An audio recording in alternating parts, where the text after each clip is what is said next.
Hi guys, good morning po sa inyo. Ito na po yung karne ng atay ng sheep. Kasi nga nasira yung freezer, hindi gumana yung motor niya.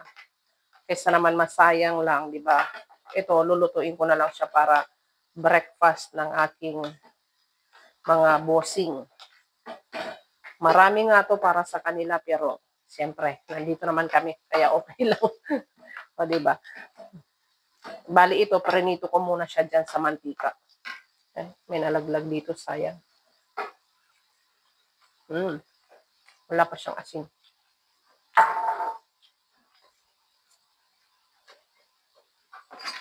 So, lalagay ko na yung sibuyas. Lutong mekos-mekos to guys. Pag nagluluto ako ng atay, ayaw nila ng maraming ayaw nila ng may spices. Ito, luya, para mawala yung lansa niya.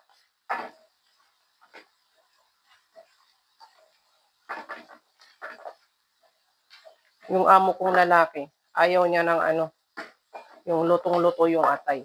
Pero yung amo kong babae, gusto niya yung naluluto talaga.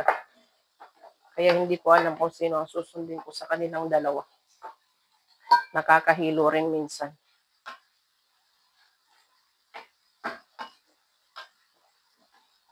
Tapos, lagay lang tayo ng black pepper.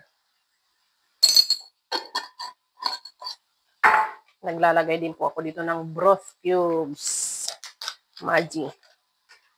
Dalawang ilalagay ko kasi marami to eh.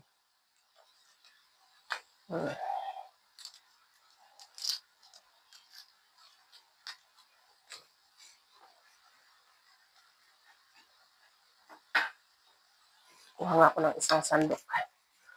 Ayan. Para mahalo ko ng mas maayos.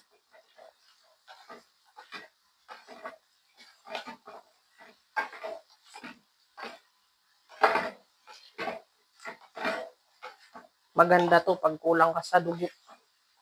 Sabi nga ng amo ko. Sa bagay, tama rin naman kasi naririnig ko rin yun sa Pilipinas sa mga matatanda. Ganito, pag atay. Tapos ilalagay ko na itong yung bell pepper. Itong bell pepper na to, siya?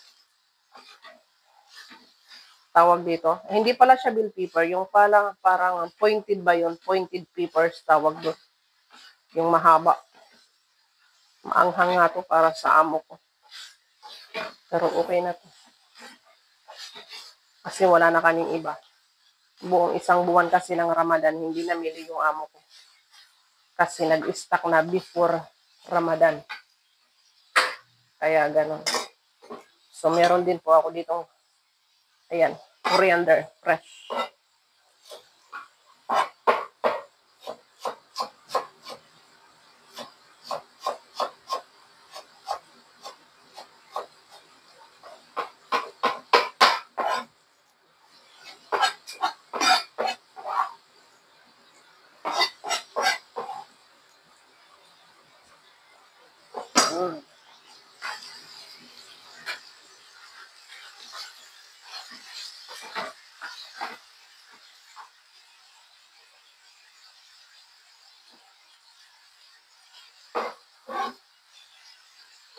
Pag nagluluto ako, madalang ako gumamit ng gloves.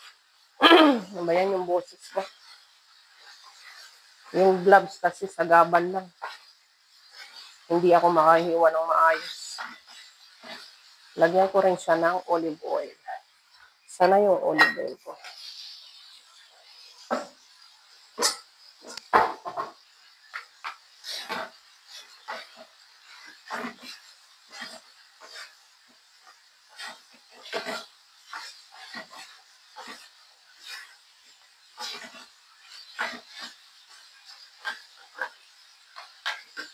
Yan.